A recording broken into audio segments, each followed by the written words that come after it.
दोस्तों, आखिरकार मोदी और अमित शाह का सपना टूट ही गया है। जी हां, बिहार में प्रचंड बहुमत 202 सीटें और जो सपना मोदी शाह ने देखा था वो सपना आखिरकार चकनाचूर हुआ। और इस सपना किसी और ने नहीं बल्कि नीतीश कुमार ने चकनाचूर कर दिया है। पहली फुर्सत में नीतीश कुमार राजभवन पहुंच गए और इस्तीफा दे दिया है। इन सब के बीच सरगर्मियां तेज हो चुकी हैं। वो कौन सा सपना है जो आखिरकार नीतीश कुमार ने इतने प्रचंड बहुमत के बावजूद मोदी शाह का चकनाचूर किया? क्या एक नया समीकरण खड़ा होता हुआ भी नजर आ रहा है? क्या कुछ हुआ है बिहार की सियासत में? एक एक डिटेल में आपको खबर दिखाने जा रहा हूं, क्योंकि खबर यही थी कि 202 सीटें महाराष्ट्र वाली तर्ज और बहुत कुछ इसमें इंक्लूड किया जा रहा था। 14 नवंबर को परिणाम आने के बावजूद 3 दिन बीत गए और उसके बाद आखिरकार एक तगड़ा झटका मोदी और शाह को लगा है। यह झटका क्या है, खबर देखते ही आप समझ जाएंगे। एक एक तस्वीर और खबर आपको दिखाने जा रहा हूं। नमस्कार, मैं हूं प्रज्वल गौतम और आप देख रहे हैं टाइम्स एक्सप्रेस। सबसे पहले शुरुआत इस तस्वीर के साथ। यह तस्वीर मुस्कुराता हुआ चेहरा और मुस्कुराते हुए चेहरे के साथ मुलाकात नीतीश कुमार की आरिफ मोहम्मद खान यानी कि बिहार के राज्यपाल से मुलाकात हो जाती है। यह मुलाकात क्यों हुई, किस वक्त हुई और किस लिहाज से हुई है, जरा आप समझ जाएंगे।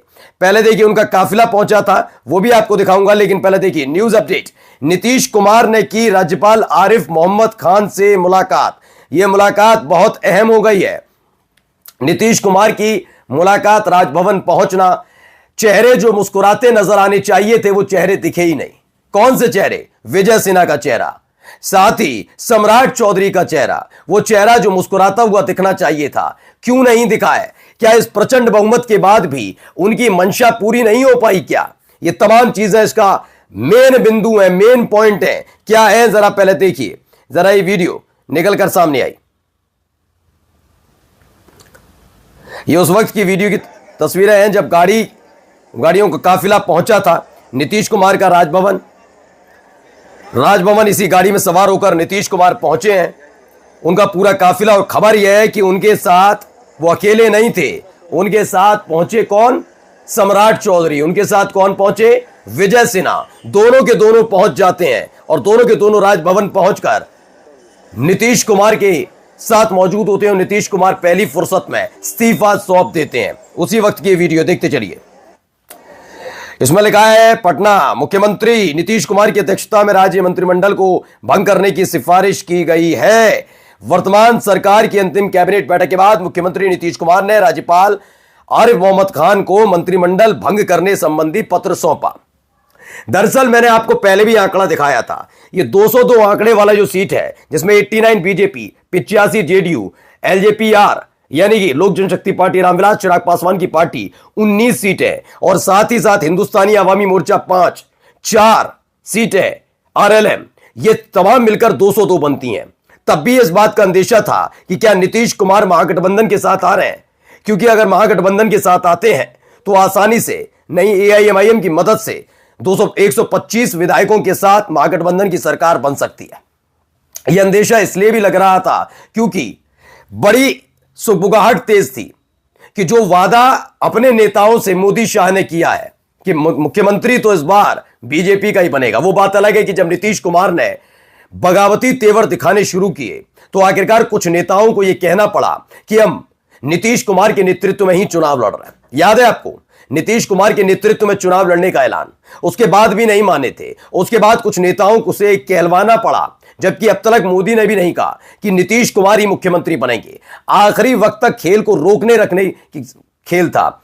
यकीन मानिए, अगर ये दावा 85 से सीटें बहुत कम आती, मान के चलिए 89 इनकी, ये 59 तक भी रहती, 59-60 भी रहती, तो नीतीश कुमार का सपना टूट सकता था। लेकिन अब टूटा किसका? टूटा है मोदी शाह का। पूरी तत्परता और तैयारी के साथ सम्राट चौधरी तैयार थे। उन्हें पूरा भरोसा था कि हम मुख्यमंत्री बनेंगे। मैं पहले भी बता चुका हूं, सम्राट चौधरी की जो भाषा शैली है, जो जिस तरीके का वो हमलावर नजर आते हैं, तर्क वाली बात हो, कुतर्क वाली बात, बहुत अलग ही है। लेकिन उनमें यह झलकता है कि वो अपने आप को बिहार का चाणक्य समझते हैं। तब से, जब से उन्होंने तेजस्वी यादव के साथ छुड़वाकर अपने साथ नीतीश कुमार को लाए, तब से ही उनकी भाषा शैली ऐसी रही है। अब देखिए हालत यह हो गई कि उन्हें पूरी उम्मीद थी कि बीजेपी और खासकर मोदी शाह उनका सपना पूरा करेंगे। अब उनका सपना क्या पूरा करेंगे, अपना ही नहीं कर पाए वो। नीतीश कुमार ने राज्यपाल को सौंपा इस्तीफा। बिहार में नई सरकार को लेकर हलचल तेज हो चुकी है, हलचल तेज है, पूरी तैयारियां हैं। सरकार एनडीए की बन रही है, ये क्लियर है, लेकिन सपना किसका टूटा, मोदी शाह का। मैं बार बार इसी पर इसलिए आ रहा हूं क्योंकि जब इस बार 75 साल के हुए थे, उसके बाद मोदी की कुर्सी को लेकर कई तरह की टिप्पणियां हो रही थी। और ये टिप्पणियां कोई कांग्रेस, सपा, टीएमसी, स्टालिन ये लोग नहीं कर रहे थे, बल्कि खुद अंदर खाने, बीजेपी के अंदर खाने से हो रही थी।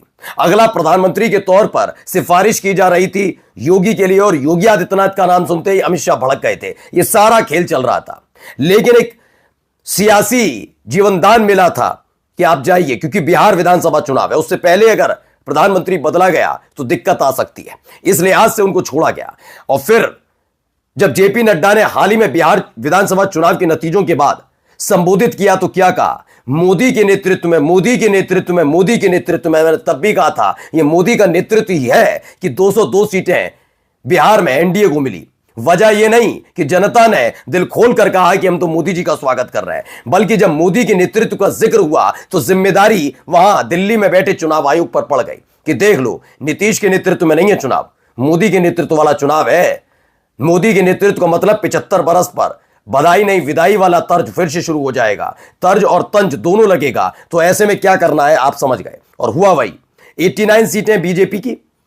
फिर भी लग रहा था कि 4 सीटें चूंकि जनता दल यूनाइटेड से ज्यादा है बीजेपी के पास, तो पहली फुर्सत में भारतीय जनता पार्टी बीजेपी, जी हां बीजेपी, फिर भी किसी न किसी अपने को मना लेगी, जैसे एकनाथ शिंदे। लेकिन यहां खेल अलग था, एक महाराष्ट्र के मुकाबले यहां खेल बिल्कुल अलग हुआ। अगर महाराष्ट्र विधानसभा चुनाव के आप नतीजे देखेंगे तो वहां 3 पार्टियां हैं वहां पर इस समय सरकार में, बीजेपी के साथ 3 पार्टियां, बीजेपी, दूसरी एकनाथ शिंदे की शिवसेना, और तीसरी अजित पवार की एनसीपी। एकनाथ शिंदे इस पर नाराज हुए थे कि जब उनके नेतृत्व में चुनाव लड़ा गया तो देवेंद्र फडणवीस का नाम मुख्यमंत्री के तौर पर आगे क्यों आया। गुस्से में वो अपने गांव चले गए थे, लेकिन बीजेपी ने उन्हें तवज्जो नहीं दी। उन्हें याद दिलाया कि एक बार फिर से वक्त मिले तो आंकड़े जरा देख लेना कि तुम रहो या ना रहो, फर्क नहीं पड़ता। तुम पहले भी शिवसेना से बगावत करके आए हुए हो, तो वो वापस किस स्थिति में तुम्हें लेंगे तो समझ लो, तो वहां तो तुम्हारा खेल खराब ही है। यहां अगर तुम हमारे साथ भी नहीं रहते हो तो अजित पवार और बीजेपी के पास, यानी एनसीपी अजित पवार वाली और बीजेपी के पास इतनी सीटें हैं कि आराम से महाराष्ट्र में सरकार बन जाएगी। एकनाथ शिंदे समझ गए, तेवर ढीले हुए और एकनाथ शिंदे मुख्यमंत्री से उप मुख्यमंत्री बने। लेकिन वो वाला आंकड़े, वो वाला समीकरण बिहार में नहीं था।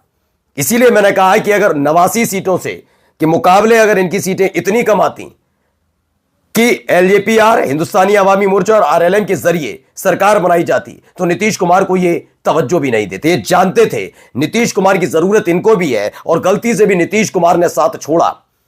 अगर ये चाहते तो अदर्स को मिलाकर आराम से सरकार बना लें, लेकिन नहीं, नीतीश कुमार अगर उधर गए तो नीतीश कुमार के उधर जाने से बिहार में भी और केंद्र सरकार में भी दोनों में उथल पुथल मच जाएगी। इसलिए आखिरकार मोदी शाह को अपने सपने को तोड़ना पड़ा, बड़े मुश्किल से ही सही, ये जिद छोड़नी पड़ी कि बिहार का मुख्यमंत्री बीजेपी का नेता हो। लेकिन याद रखिएगा, कितने दिन तक नीतीश कुमार मुख्यमंत्री रहे इसके भी कोई गारंटी नहीं है। नमस्कार।